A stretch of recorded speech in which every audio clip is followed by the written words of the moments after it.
Hi guys, welcome to Remote Philippines Job. I am Nini and today we have Kat and we are going to do some interviews and testimony regarding our company. But before we proceed, Kat, can you first introduce yourself? Hello, I'm Kath and I'm from Laguna, Philippines. So Kat, can I ask what is your job? I'm a virtual assistant. Yeah, as a virtual assistant. But can I ask, before you joined our agency, what is your previous job?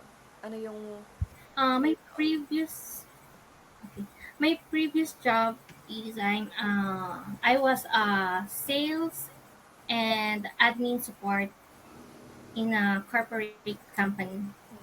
Corporate takeaway. So, nung nag-apply ka from Philippines job, saan mo ba ito nakita? Is it through online or ni-refer sa'yo ng friend mo? Uh, no, actually, nagpo-browse lang ako and accidentally nakita ko lang siya. Then I tried to apply. Where did you saw it? Sa TikTok ba? Or other Uh, links? Job street. Job Street. So, it's a good thing no, that you scroll and find our agency. So, Yes, actually, I'm really looking for work from home setup na mm, trabaho for my child para matutukan ko siya. it's a great thing naman kasi to work as a VA kasi ano siya ang nasa bahay ka lang and you don't need to stay away from your family and less commute din, 'di ba? And less Um, expenses. yes. And yung traffic. Yeah, wala kasi masyado talagang mahirap yung traffic dito sa Pilipinas eh. And Yes. it's an advantage for a VA na to work from home. Yes. So, what made you apply? Kasi most of the job, usually there are scams. So, paano nalaman na legit talaga to? Actually, hindi mo naman masasabi kung scam or legit pag hindi mo itatry eh. So, Yeah, try lang. exactly. Mag-take lang ng risk. Worth it naman eh, yung pag-take ko ng risk. Di ba? Worth it kasi nandito ka na ngayon, ini-interview na kita, and you can vouch talaga na legit ng ating company. Can I ask, how was your application process went? Smooth ba to? Mahirap? Nahirapan ka ba? Very smooth actually. Very approachable naman lahat sila, yung ka-team ko, yung mga bosses. Yeah, lahat sila actually. So, how long does it take for you to be hired?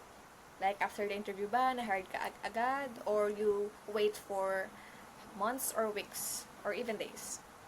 Ah, Days lang naman. Days lang. Like, how many days? Hindi ko masyadong siguro mga 3 to 5. Ang bilis lang, di ba? Mm. Masyadong mabilis. Like, hindi ka talaga nahirapan. Like, after you apply, na-scheduled ka agad for interview, and then hired ka na pag the next day. Yes. So, guys, si Kath na mismo nagsabi na hindi mahirap dito. Yes, So, at saka 1 year na rin kasi ako dito actually. ooh, so that was a nice experience for you kasi hindi ka man lang nag-resign kasi patuloy kang nag-work dito. And actually, 1 year is a great step ha. Usually, most of the VAs, like ilang months lang, nag-resign na agad and find another company. And it's a good thing that it shows that we have a healthy environment here in our company. Yes. So, what kind of clients do you usually have or handle?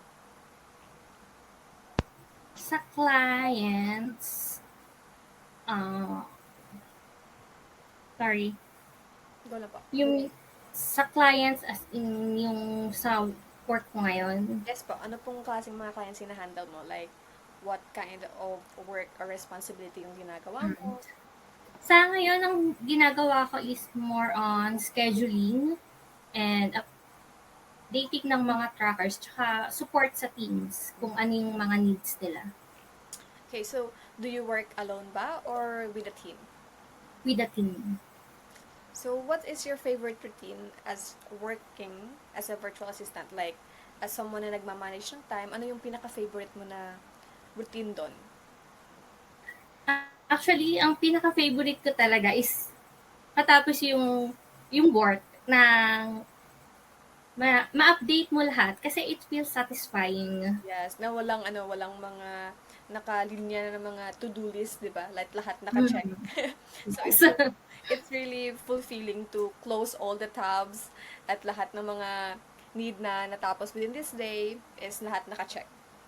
Yes. And actually, it's one of the reason why it is important also for us to have a to-do list kasi nakaka-schedule ka at you strategize everything that you do. At saka hawak mo yung time mo. So, it's also easy for us naman as someone na working also as a sideline na we have another job and then you have a specific time to do another job for your extra income. Yes.